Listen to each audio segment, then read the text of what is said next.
زکات رو حتمی نیست که به یک نفر من زکات پولم گفته دهید. شما با قلبتون نیت کردید که من زکات پولم رو داده ایستادم، همین کافی است. شرط نیست به قم بغل بگوید که من به تو زکات داده ایستادم، این اصلا شرط نیست.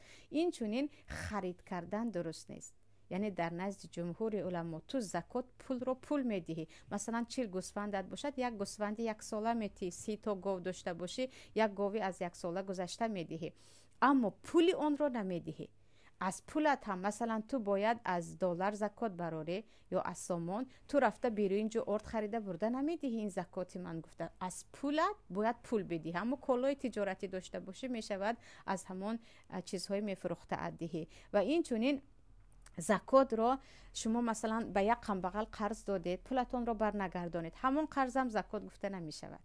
به زکات نیت حتمی هست و جدا برآورده دادن حتمی است. همون پولی دادگی هم رو به من نگردم، من زکات حساب کردم، درست نیست. این درست نیست، این از روی ناچاری است. تو برای گرفتن پولت ناامیدی، با قرض آن رو حساب میکنی، حتما باید جدا بدهیم.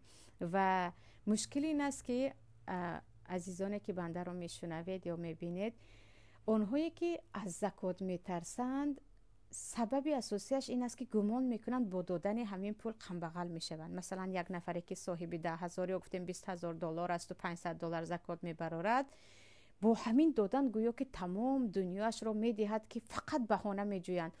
فرزند خودم دانشجو هست، به او دهم چی، مادر ما خودش در تاجیکستان است، به او دهم چی، یا اینکه مثلا من خودم هنوز خانه ام ساخته نشده است، یا من فرزندی به خانه میکردگی دارم، من فرزندم رو باید به خانه کنم.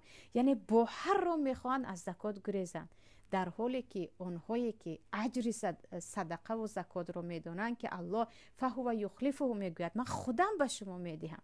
الله میگوید پروردگار خودش به شما زکات دادهتون، هر چیزی که در راه الله دادید برمیگرداند. ما باید خرسند شوان و الله شکرگزاران زکات خود را دهیم که پروردگار به ما نصیب کرد که از جمله زکات دهنده های هستیم که ما از پروردگار وعده گرفته ایستادیم که پروردگار داده ما را از 700 و از آن هم زیادتر برمیگرداند.